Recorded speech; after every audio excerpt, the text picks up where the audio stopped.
Retour en Alsace pour terminer ce journal avec le deuxième épisode à Hagenbitten d'un lieu des histoires. On va suivre des habitants qui se sont réunis en association pour promouvoir un état d'esprit ultra local. Angélique Etienne et Emmanuel Gambette.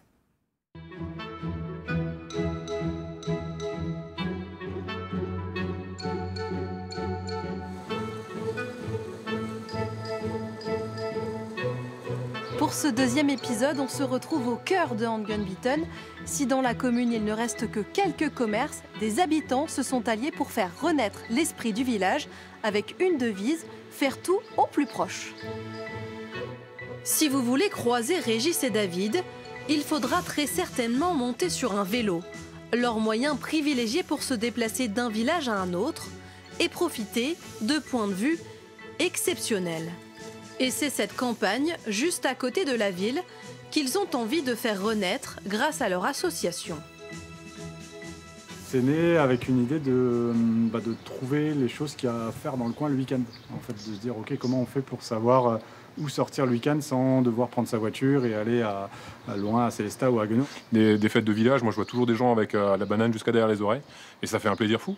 Ça fait vraiment du bien de se dire, c'est un moment simple, convivial, où en fait les gens sont heureux, il y a 3 fois rien, on n'a pas besoin de beaucoup d'énergie, on n'a pas besoin de beaucoup d'efforts pour en fait créer des moments conviviaux et sympas. Ce qui n'était au départ qu'une newsletter pour connaître les événements à côté de chez soi est ensuite devenu un état d'esprit. Faire l'essentiel localement. Hello. Salut. Salut. Ça va ? Grâce à la présence d'artisans comme ce réparateur de vélos. Finalement, quand on a besoin de faire réparer son vélo, c'est quand même beaucoup plus pratique de l'avoir dans son village, parce que c'est bien plus simple finalement que d'aller l'emmener dans la voiture, de le laisser sur place, de rentrer en voiture. Voilà, donc c'est vraiment super intéressant d'avoir quelqu'un comme Joe dans le village. Les freins, c'est quand même un élément de sécurité, donc c'est à prévoir. Ouais, bon, on te le ramènera. Une nouvelle clientèle qui a même poussé le réparateur à dépanner encore plus proche. Voilà.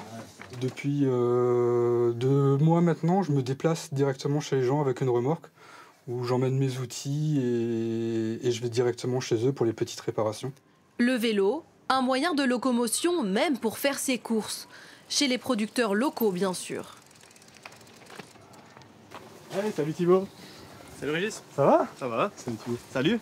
Ça va ? T'es dans les framboises là ? Ouais, et vous êtes venu au vélo ? Bah ouais, on était à Hagenbitten là, on s'est fait un tour. Elles sont déjà bonnes là, on peut. Ouais, tu vois bien, ça fait une semaine là, on a démarré les récoltes. Ouais, elles sont magnifiques. Et là. elles sont bien cette année, ouais. On arrive à avoir finalement une proximité en fait avec ces personnes-là.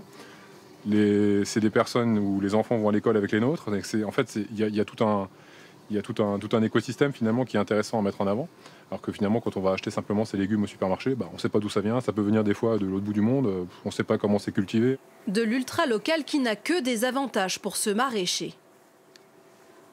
Je veux pas aller vendre mes légumes à 50 km ou même à 20 km. Il y a des maraîchers là-bas. Donc que chaque maraîcher puisse rayonner autour de lui, ça serait vraiment l'idéal pour éviter les déplacements pour nous et pour le client. 1600 personnes sont inscrites à la newsletter de l'association, avec pour objectif d'organiser de plus en plus de moments conviviaux comme celui-ci, pour en finir avec les villages dortoirs. Et si vous aussi vous habitez dans les villages alentours et que vous souhaitez participer à des événements autour de chez vous, vous pouvez vous inscrire à la newsletter de l'association à l'ouest de l'Est pour ne rien manquer.